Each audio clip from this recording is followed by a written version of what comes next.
अस्सलाम वालेकुम, मेरा नाम है राशिद अली। आज हम सीखेंगे कि ब्लेंडर मास्टर क्लास के अंदर जो फर्स्ट में मेरा इंट्रो आता है उसको मैंने कैसे डिज़ाइन किया था। तो उसको अगर मैं प्ले करके दिखाऊं तो वो मेरी मास्टर क्लास का इंट्रो कुछ इस तरह का था। और आज मैं आपको बताने लगा हूं कि ये इंट्रो मैंने किस तरीके से बनाया है। तो सबसे पहले आपको एक नई कंपोजिशन ले लेनी है। मैंने नई कंपोजिशन यहाँ पे ली हुई है, टाइम मैंने 10 सेकंड रखा है। और यहाँ पर सबसे पहले आपने टेक्स्ट लगा लेना है। मैं वही टेक्स्ट लूँगा जो मैंने पिछली बार लिया था। यहाँ पर मैं इस तरीके से इस टेक्स्ट को मैं सेट कर लूँगा, इसकी अलाइनमेंट और इसकी साइज़, और साथ में अपने फ़ॉन्ट जो है इसके वो रख लेने हैं। मैं नॉर्मली पॉपेंस यूज़ करता हूँ, आप मॉन्टेसिरेट भी यूज़ कर सकते हैं। अच्छा, यहाँ पर मैंने नोटपैड पे एक फाइल भी बनाई हुई है जहाँ पर आप देख सकते हैं कि मैंने क्या क्या यूज़ किया है। जैसे कि यहाँ पर मैंने लिखा हुआ फ़ॉन्ट आई यूज्ड, तो मैं नॉर्मली ये वाला फ़ॉन्ट यूज़ करता हूँ। इसकी पूरी फ़ॉन्ट फैमिली है मेरे पास। उसके बाद ब्लैक स्वॉर्ड, जो कि ये भी मैं यूज़ करता हूँ। ज़्यादातर आपने देखा होगा जो स्क्रिप्ट वाली फ़ॉन्ट्स होते हैं जो मैं यूज़ करता हूँ वो ब्लैक स्वॉर्ड ही होता है। उसके बाद टॉल फ़ॉन्ट जो होता है उसकी जगह पर मैं ये गो बोल्ड यूज़ करता हूँ। तो यहाँ पर मैं लिख लेता हूँ, ये टॉल फ़ॉन्ट है, ये स्क्रिप्ट फ़ॉन्ट है, और ये मेरा नॉर्मल बोल्ड फ़ॉन्ट है। ठीक है ना। तो इन तीनों को मैं नॉर्मली अपने पोस्टर्स के अंदर, एनिमेशन के अंदर मैं मोस्टली यही फ़ॉन्ट यूज़ कर रहा होता हूँ। उसके बाद जो इस एनिमेशन के अंदर, इस इंट्रो के अंदर जो मैंने इफेक्ट यूज़ किया है वो है एक ब्लर के प्रीसेट में से आप कोई भी यूज़ करेंगे वो सेम उसी तरह का इफेक्ट लगेगा जैसा मैंने इफेक्ट लगाया था। ठीक है। उसी के अंदर आपको स्लाइड और फेड ऑटोमेटिकली मिल जाते हैं अगर आप किसी भी ब्लर को यूज़ करते हैं तो। उसके बाद मैंने स्केलिंग यूज़ किया था। ये सारे नाम हैं उसके, और इन सबको हम आज इस्तेमाल करेंगे। ठीक है। तो अब मैं यहाँ पर इसको इस तरीके से सेट कर लेता हूँ। उसकी अलाइनमेंट आपने ओके कर लेनी है, और उसके बाद आपने यहाँ पे इसकी लीडिंग सेट कर देनी है। यहाँ पर मैंने इसको लीडिंग्स करेक्ट कर दिया। अब उसके बाद इसका फ़ॉन्ट साइज़ मुझे छोटा रखना है। अच्छा, ये अभी मुझे यहाँ पर ऐसे सेट करना है, और यहाँ पर मुझे, ठीक है। अच्छा, इसके ऊपर मैं इसी टेक्स्ट की कॉपी ले लूँगा, कंट्रोल डी दबा के ना। उसके बाद इसको यहाँ पे ऊपर लेकर जाकर मैं लिख दूँगा यहाँ पर मास्टर क्लास। इसका सबसे पहले आपने कलर रख देना है, और जैसे कि मैंने कहा मैं ब्लैक स्पॉट यूज़ करता हूँ, तो यहाँ पे आपने ब्लैक स्पॉट इस तरीके से यूज़ कर लेना है। ठीक है। और हमेशा याद रहे कि अपनी जो सेंटर पॉइंट है वो हमेशा सेंटर में ही रखना है, साइड में नहीं करना। तो अल्ट कंट्रोल होम दबा के मैं सेंटर पॉइंट को सीधा कर देता हूँ। और यहाँ पे मैं अगर दोबारा देखूँ तो ये ब्लेंडर के ठीक ऊपर मैंने मास्टर क्लास लिखा हुआ है। तो यहाँ पर मैंने इस तरीके से मास्टर क्लास लिखा, और उसके बाद यहाँ पे इसको भी सेंटर पॉइंट सीधा किया, कंट्रोल डी दबा के मैंने डुप्लीकेट बना दी, और उसके बाद यहाँ पे 3D लिख दिया। और यहाँ पर आपने जाना है गो बोल्ड के अंदर। अच्छा, गोल बोल्ड की पूरी फैमिली होती है ना, उसके अंदर आपको फ़ायदा ये होता है कि आपको रेगुलर इटैलिक और इसके साथ दूसरे भी वर्जन्स बहुत ज़्यादा मिल जाते हैं। तो हमेशा जब भी आप फ़ॉन्ट लें तो फ़ॉन्ट फैमिली ही यूज़ करें, सिंगल फ़ॉन्ट कभी भी यूज़ ना करें।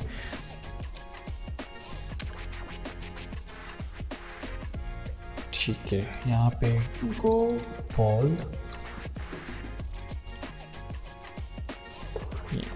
ठीक है। इसको मैंने वो ऐसे करके सेट कर दिया है। ठीक है। अब इसका फ़ॉन्ट साइज़ आपने थोड़ा बड़ा कर लेना है। अच्छा, मेरे वाला जो टेक्स्ट था वो बहुत ज़्यादा लंबा था। उसकी वजह ये है कि यहाँ पर जब आप गो बोल्ड के अंदर जाएंगे ना, जैसे कि अगर मैं यहाँ पे गो और बोल्ड लिख रहा हूँ तो यहाँ पे देख सकते हैं यहाँ पे एक्स्ट्रा वगैरह भी बहुत सारे लंबे लंबे फ़ॉन्ट्स आपको मिलेंगे। मैंने यूज़ किया था हाई बोल्ड। ये हाई बोल्ड रेगुलर अगर आप यूज़ करेंगे तो आपको इस तरह का इफेक्ट मिल जाएगा। ठीक है ना। तो ये आप किसी भी तरह का यूज़ करना चाहें तो कर सकते हैं। अगर आपको ज़्यादा टॉल चाहिए तो ज़्यादा टॉल भी मिल जाएगा, कम टॉल चाहिए तो वो भी आपको यहाँ पर मिल जाता है। ठीक है। इसकी अलाइनमेंट आपने प्रॉपर तरीके से रखनी है। तो अलाइन के लिए अलाइन वाला पैनल आपने ओपन करना है। तो यहाँ पे मैंने इसको ओके कर दिया, और यहाँ से इसको मैंने सेंटर कर दिया है। अच्छा, इसके नीचे अगर मैं कुछ और लिखना चाहूँ तो मैं लिख सकता हूँ। ठीक है ना। उसके बाद इसको फुल स्क्रीन पे कन्वर्ट कर दें। अच्छा, ये मैंने साइज़ कुछ ज़्यादा ही बड़ा दिया हुआ है तो इसको मैं अब छोटा कर लेता हूँ, और इसको सही जगह पर प्लेस कर देता हूँ। जैसे कि इसको मैं रख लेता हूँ यहाँ पर, और ये रख लेता हूँ मैं यहाँ पर। ये दोनों मुझे कुछ ज़्यादा बड़े चाहिए क्योंकि बहुत ज़्यादा छोटे हो रहे हैं। हाँ, इतना ठीक है। और उसके बाद यहाँ पर मुझे रख लेना है, और इसका फ़ॉन्ट साइज़ भी मैंने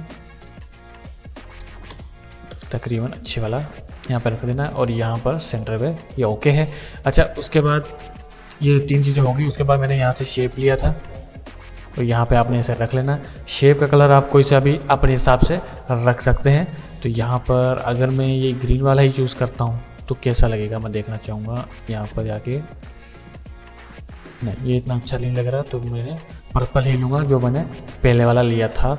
अगर मैं एग्जैक्टली कलर लेना चाह रहा हूँ ये वाला, तो उसके लिए मुझे यहाँ पर क्लिक करना है, यहाँ पर जाना है और यहाँ पर आप देख सकते हैं इसको कॉपी करना है और यहाँ पे आके पेस्ट कर देना है। ये कोड आप भी याद रख लें, अगर आपको सेम कोड याद करना है तो 21003E के नाम से ये आपका हैश कोड है और आपने इस हेक्सा कोड को अपने पास रखना है इस सेम कलर चूज़ करने के लिए। ठीक है, और इसको मैं थोड़ा सा अब इस तरफ कर देता हूँ और इसको थोड़ा सेंटर की तरफ लेके आता हूँ। अच्छा, इसके अलावा मैंने एक और कुछ और भी टेक्स्ट यूज़ किए थे, इसी के मैं सेम डुप्लीकेट बनाता हूँ कंट्रोल V करके और इसको मैं ऊपर लेके आता हूँ। अच्छा, जल्दी से ऊपर लेके आना शॉर्टकट जो है वो है कंट्रोल शिफ्ट और कर्ल ब्रैकेट। ठीक है, क्लोजिंग कर्ल ब्रैकेट। अगर आप इन तीनों को एक साथ दबाएंगे तो आप फ़ौरन से ऊपर टेक्स्ट को लेके आ सकेंगे, वरना यहाँ से भी आप ड्रैग एंड ड्रॉप कर सकते हैं, तो ऐसे भी आपका अप डाउन जल्दी से हो जाता है। ठीक है, तो यहाँ पर मैंने लिखा था टुडे, बल्कि मैं वहाँ से कॉपी ही कर लेता हूँ।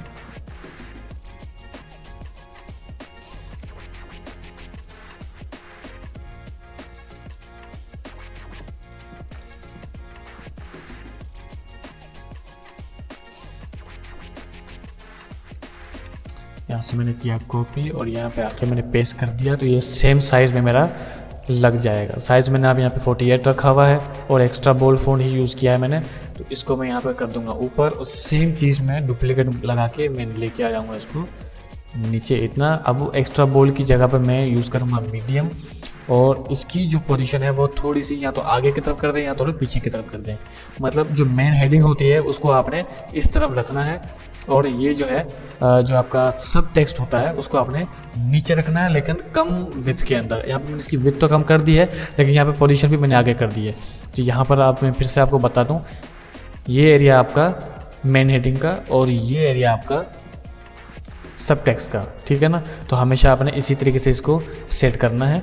अच्छा, उसके बाद यहाँ पर जो मैंने एनिमेशन दी थी वो मैंने मैनुअल दी थी, मतलब मैंने अपनी खुद की तरफ से दी थी।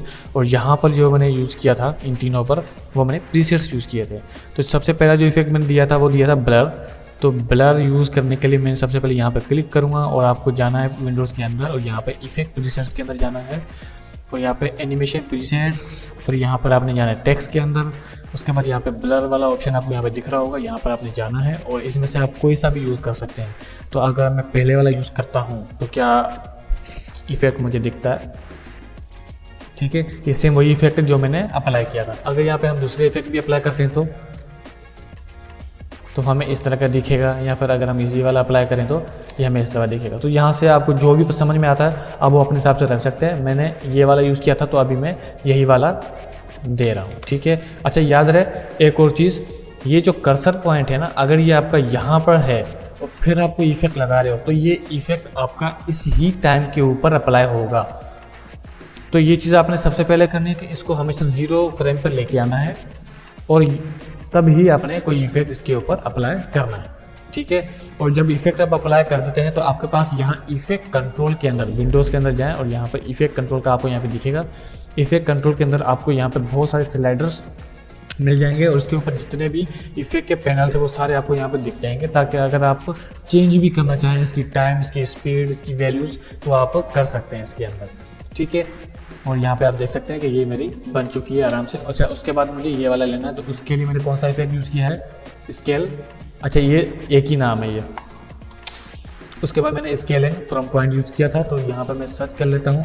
यहाँ पर अगर आपको यहाँ पर मैं बता दूँ कहाँ जाना है, तो आपने जाना है ऑर्गेनिक में और यहाँ पर आप देख सकते हैं इधर ही था। अच्छा, ये रहा स्केल, ये स्केल पे आपने जाना है और यहाँ पर scale in from point, scale down from word.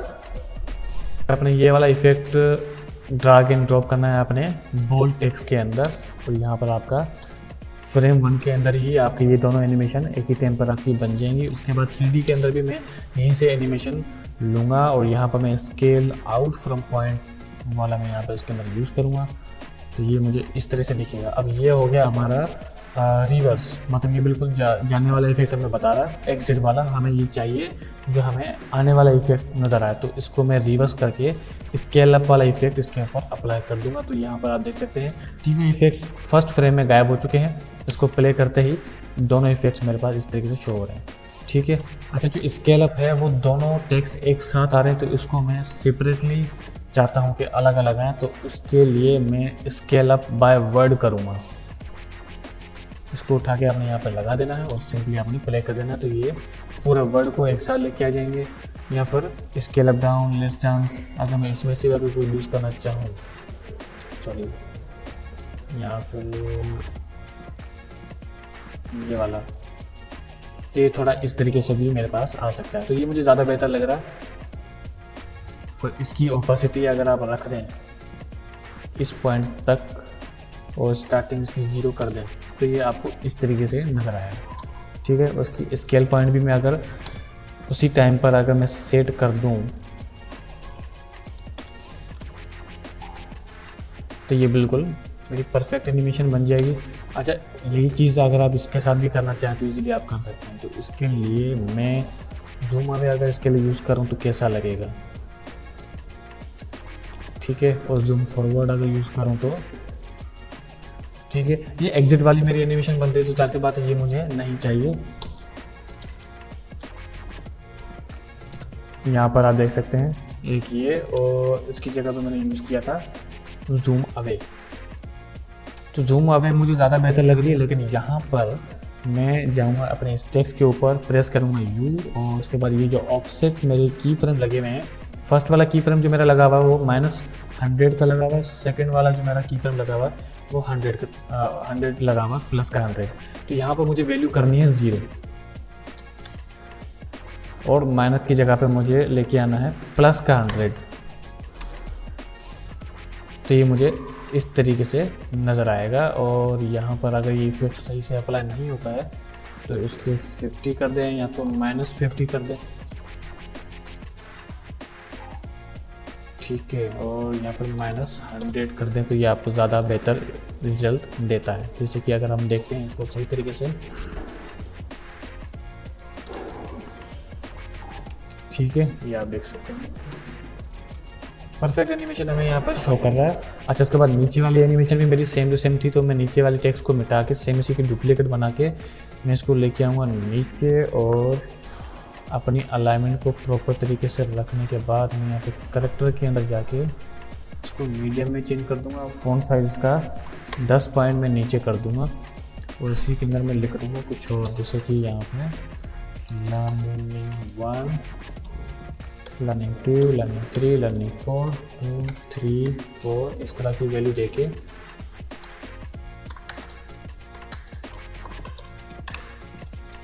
ठीक है। और यहाँ पे मेरी पूरी एनिमेशन बन के तैयार हो,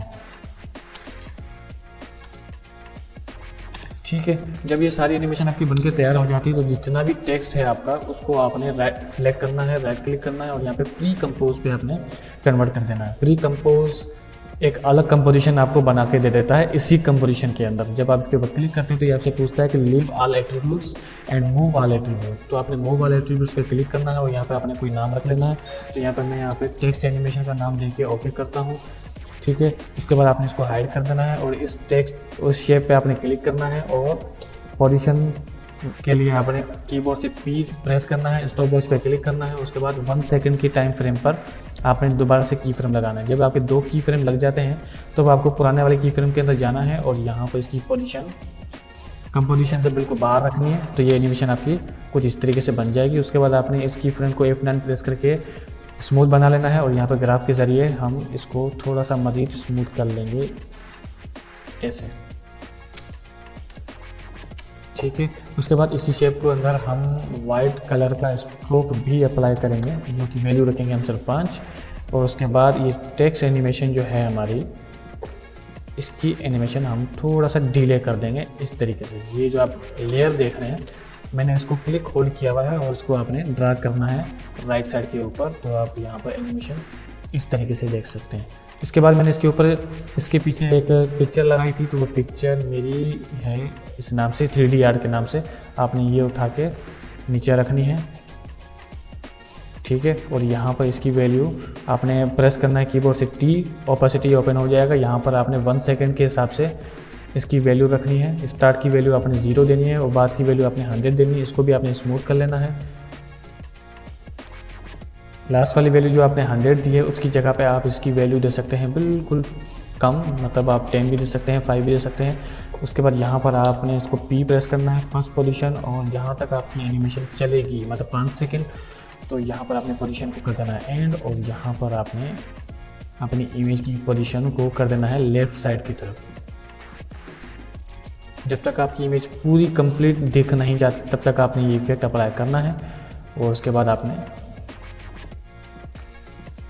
देखना है कि आपकी पूरी एनिमेशन इंट्रो आपका रेडी हो चुका है। अब इस तरफ आपका बताएगा कि आपकी क्लास किस हवाले से है और ये मास्टर क्लास है कि नहीं, आपका क्या कौन सा नंबर है, तो यहाँ पे आपको ये बता देगा कौन सी क्लास में आपको क्या क्या सीख रहे हैं। तो इस तरह से मैंने पूरा इंट्रो रेडी किया था। उसके बाद अगर आपको रेंडर करना नहीं आता तो मैं आपको साथ साथ रेंडर करना भी बता देता हूँ कि अगर आपकी एनिमेशन सिर्फ 5 सेकंड की है तो यहाँ पर इस एंकर पॉइंट को आपने लेके आना है। यहाँ पर 5 सेकंड पे लेके नहीं आना, आपने इसको 6 सेकंड पे लेके आना है, और यहाँ पर आपने प्रेस करना है एन प्रेस करने के बाद ये यहाँ आपकी लिमिट लग जाएगी टाइम की। आप यहाँ पे ऊपर एक छोटा सा पैनल देख सकते हैं जो वर्क एरिया बताता है अपने आप को, और यहाँ पर आपने ये वर्क एरिया स्टार्ट और वर्क एरिया एंड यहाँ आप खुद से भी हैंड से सेट कर सकते हैं। तो यहाँ पर आपने इसको कर दिया यहाँ पे एंड, और उसके बाद आपने जाना है फाइल के अंदर, फिर एक्सपोर्ट के अंदर, उसके बाद एड टू रेंडर क्यू पे आपने क्लिक करना है। उसके बाद आपको बेस सेटिंग के अंदर जाना है। यहाँ पर आपने कुछ भी छेड़खानी नहीं करनी, सिंपली ओके कर दें। उसके बाद आपको यहाँ पर जाना है, तो यहाँ पे फॉर्मेट आपने H.264 पे क्लिक करना है, और अगर आपके पास H.260 की वैल्यू नहीं आ रही, मतलब ये फॉर्मेट अगर आपके पास नहीं आ रहा, तब आपने AVI पे क्लिक करना है। याद रहे, जब आपके पास 264 की फॉर्मेट नहीं आता तो आप AVI पे क्लिक करते हैं। तो अभी मैं H.264 वाला फॉर्मेट सेलेक्ट करूँगा। उसके बाद वीडियो फॉर्मेट में मैंने कोई छेड़खानी नहीं करनी, ऑडियो आउटपुट मैंने ऑफ रखना है। उसके बाद आपने यहाँ पर क्लिक करना है, उसके बाद आपने इसकी लोकेशन सेट कर देनी है, ठीक है। उसके बाद आपने सिंपली इसको रेंडर पे क्लिक कर देना है, तो कुछ ही सेकंडों में ये आपकी रेंडर बन गया।